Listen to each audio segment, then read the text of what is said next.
Hello, ladies and gentlemen. We are about to read what is by far my favorite story of this entire class, and certainly my favorite author of all time. His name is Stephen King. I'm going to show you a picture of him right now. He's a little weird looking, but he is amazing. There's probably 50 or 60 of his novels that have been turned into movies or television shows. And you have probably seen 20 or 30 of them. If I had more time, I would bring a list up of all the things Stephen King has written. Forget about it. It's immense. A very romantic writer, right? In fact, I'll let you know right now, his favorite author growing up was Edgar Allan Poe, who we have read already. We read Ligeia.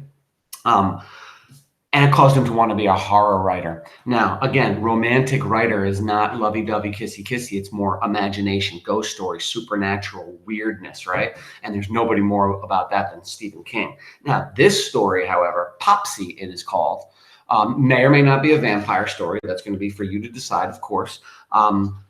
It's not very supernatural in that regard as far as ghosts and whatnot, not your normal Stephen King way, or maybe it is. That's for you to decide. I don't want to give anything away, but I will say this. This story is very full of curses and terrible things. He does not pull any punches when it comes to language. Now, the way the characters speak in this is awful, terrible. I wouldn't want to hear anybody speak that way, and I wouldn't want anybody around me speaking that way.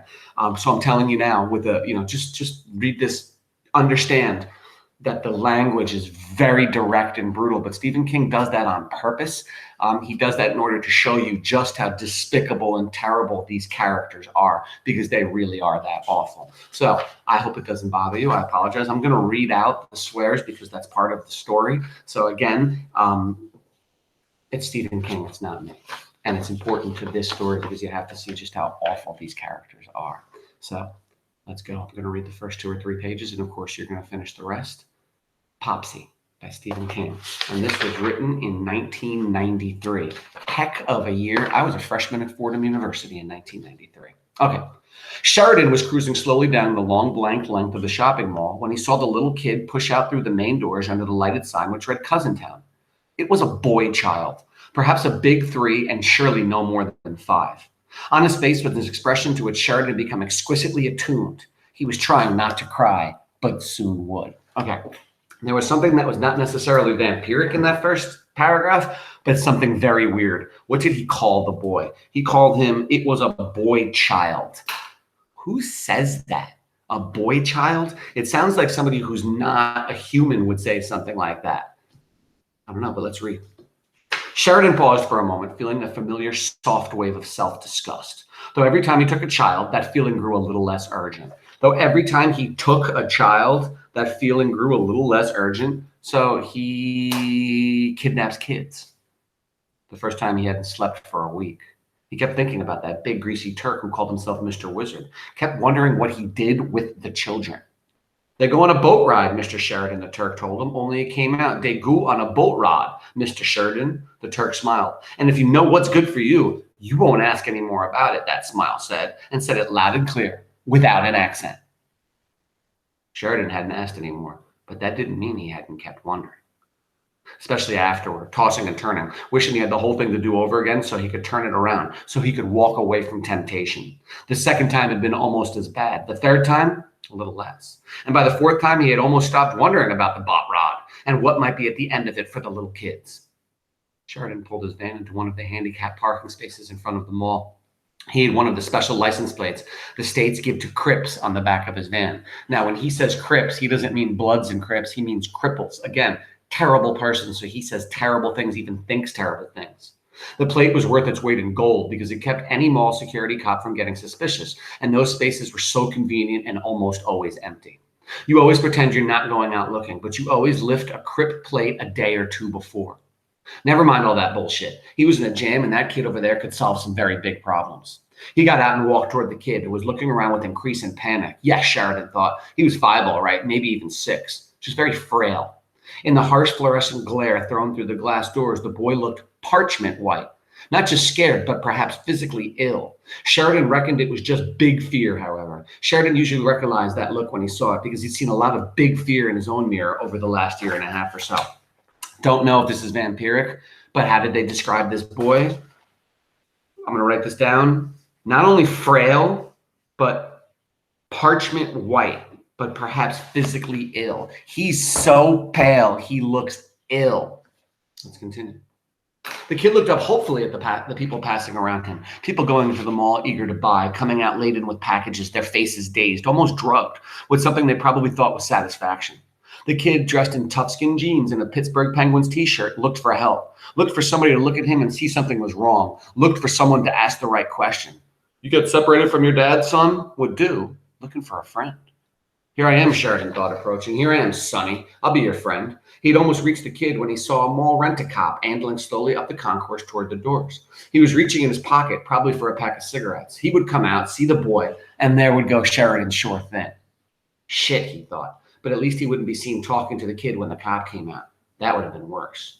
Sheridan drew back a little and made a business of feeling in his own pockets, as if to make sure he still had his keys. His glance flicked from the boy to the security cop and back to the boy. The boy had started to cry. Not all out bawling, not yet, but great big tears that looked pinkish in the reflected glow of the red Cousintown sign as they tracked down his smooth cheeks. Whoa, did you hear that? His tears looked pink in the reflection of the red Cousintown sign as they tracked down his smooth cheeks. Now, could his cheeks just be red in the red light? I mean, yeah, but have you ever seen water turn color because of a different, like if you have a glass of water in your room and you turn on a red light, does the water turn red? I don't know, maybe a little, but I'm curious right there. I've underlined that. He cries pink tears. The girl in the information booth flagged down the cop and said something to him. She was pretty, dark-haired, about 25. He was sandy blonde with a mustache. As the cop leaned on his elbows, smiling at her, Sheridan thought they looked like the cigarette ads you saw in the backs of magazines. Salem Spirit, Light My Lucky. He was dying out here, and they were in there making chit-chat. What you doing after work? You want to go and get a drink at that new place? And blah, blah, blah. Now she was also batting her eyes at him. How cute. Sheridan abruptly decided to take the chance. The kid's chest was hitching, and as soon as he started to bawl out loud, someone would notice him. Sheridan didn't like moving in with a cop less than 60 feet away, but if he didn't cover his markers at Mr. Reggie's within the next 24 hours, he thought a couple of very large men would pay him a visit and perform impromptu surgery on his arms, adding several elbow bends to each. Now, you need to understand something. He says he has to cover his markers at some place called Mr. Reggie's. A marker is not just, something like this or that. No, that shows you highlighters, but just get my point. No, markers have to do with gambling. And what happens is when you're gambling, whether it's in a casino or with a loan shark, which none of you should do because A, it's illegal, and B, it's stupid. You waste your money on something like that. It's also a highly addictive type thing, but I'm going to shut up now and go on back to the story. If you owe, what you do is when you lose money to somebody or a casino, when you go to zero, they might give you markers, and that's them lending you money. So if I get a $1,000 marker from a loan shark and then I lose that, well, then I owe him $1,000. So, but he's saying that he owes markers to Mr. Reggie means he owes a loan shark. It sounds like to me, a loan shark, a mafia guy, money from gambling. That's why he steals kids. So rather than pay off this guy the cash that he owes him, he just gives these guys kids. And he doesn't know what this guy does with the kids. He takes them on a boat ride somewhere. I don't even want to think about what happens. Let's continue. He walked up to the kid, a big man dressed in an ordinary Van Houston shirt and khaki pants, a man with a broad, ordinary face that looked kind at first glance. He bent over the little boy, hands on his legs just above the knees, and the boy turned his pale, scared face up to Sheridan's. His eyes were as green as emeralds, their color accentuated by the light-reflected tears that washed them. Wait a minute. If the light is turning his tears red, why isn't it turning his green eyes red? Just saying. You get separated from your dad, son? Sheridan asked. My Popsy, the kid said, wiping his eyes. I can't find my Popsy. Now the kid did begin to sob, and a woman headed and glanced around with some vague concern. It's all right, Sheridan said to her, and she went on. Sheridan put a comforting arm around the boy's shoulders and drew him a little to the right, in the direction of the van.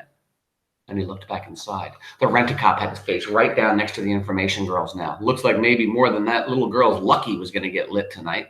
Sheridan relaxed. At this point, there could be a stick-up going on at the bank just up the concourse, and that cop wouldn't notice a thing. This was starting to look like a cinch. I want my Popsy, the boy wept. Sure you do. Of course you do, Sheridan said. And we're going to find him. Don't you worry. He drew him a little more to the right. The boy looked up at him, suddenly hopeful. Can you? Can you, mister? Sure, Sheridan said and grinned heartily. Finding lost Popsies. Well, you might say that's kind of a specialty of mine. It is? The kid actually smiled a little, although his eyes were still leaking. Just, his eyes were still leaking? No, his eyes were still tearing. Leaking just sounds weird. It's just this weird pink drip coming out of his eyes. I don't like it at all. Let's continue. It sure is, Sheridan said, glancing inside again to make sure the cop, whom he could now barely see, and who would barely be able to see Sheridan and the boy, should he happen to look up, was still enthralled. He was. What was your Popsy wearing, son? He was wearing his suit, the boy said. He almost always wears his suit. I only saw him once in jeans. He spoke as if Sheridan should know all these things about his Popsy.